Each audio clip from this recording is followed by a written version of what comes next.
Kembali kita mengucapkan syukur atas berkat yang Tuhan berikan kepada kita pada hari ini, sehingga Tuhan masih memberikan kita kesehatan, bahkan kesempatan untuk dapat melakukan proses belajar mengajar pada hari ini. Minggu lalu kita sudah membahas tentang hukum kekekalan mekanik dan daya. Nah, hari ini kita akan membahas pengertian dari momentum dan impuls yang terdapat di halaman 231.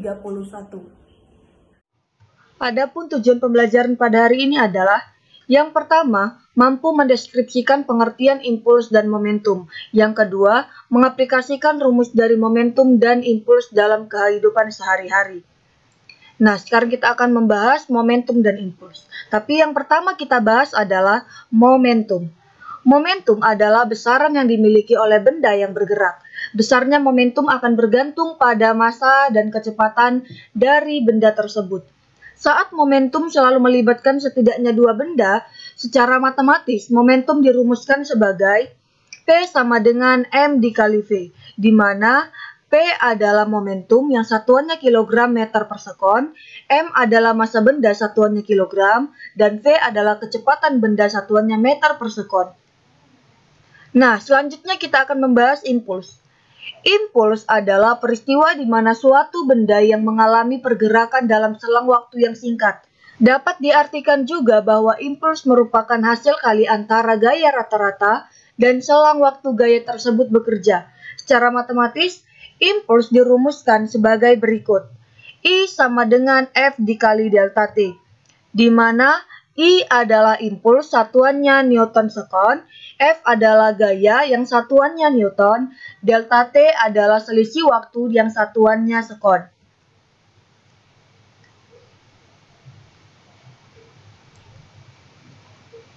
Nah, lanjut kita akan membahas hubungan impuls dan perubahan momentum.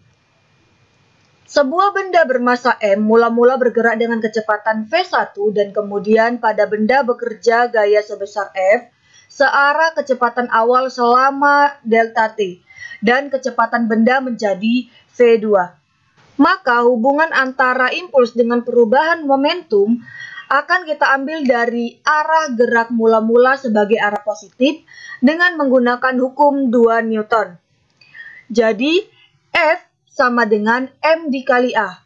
Di sini kita akan jabarkan, maka M buka kurung V2 dikurang V1 per delta T tutup kurung. Jadi V dikali delta T sama dengan M dikali V2 dikurang M dikali V1. Nah, ruas kiri merupakan impuls gaya dan ruas kanan menunjukkan perubahan momentumnya. Jadi impuls gaya pada suatu benda sama dengan perubahan momentum benda tersebut. Secara matematis kita tuliskan sebagai F dikali delta T sama dengan M dikali V2 dikurang M dikali V1. F dikali delta T itu adalah rumus dari impuls. Maka kita tulis I sama dengan P2 dikurang P1, maka I sama dengan delta P. Nah, jadi kesimpulan yang dapat diambil pada hari ini adalah yang pertama, momentum adalah besaran yang dimiliki oleh benda yang bergerak dengan rumus P sama dengan M dikali V. Yang kedua, impuls merupakan hasil kali antara gaya rata-rata dan selang waktu gaya tersebut bekerja dengan rumus I sama dengan F dikali delta T. Sampai di sini materi kita hari ini. Minggu depan kita akan membahas tentang hukum kekekalan momentum. Jadi buat anak-anak, baca bukunya di rumah, pahami isi materinya, dan ingat apabila kalian berpergian, jangan lupa patuhi protokol kesehatan. Terima kasih.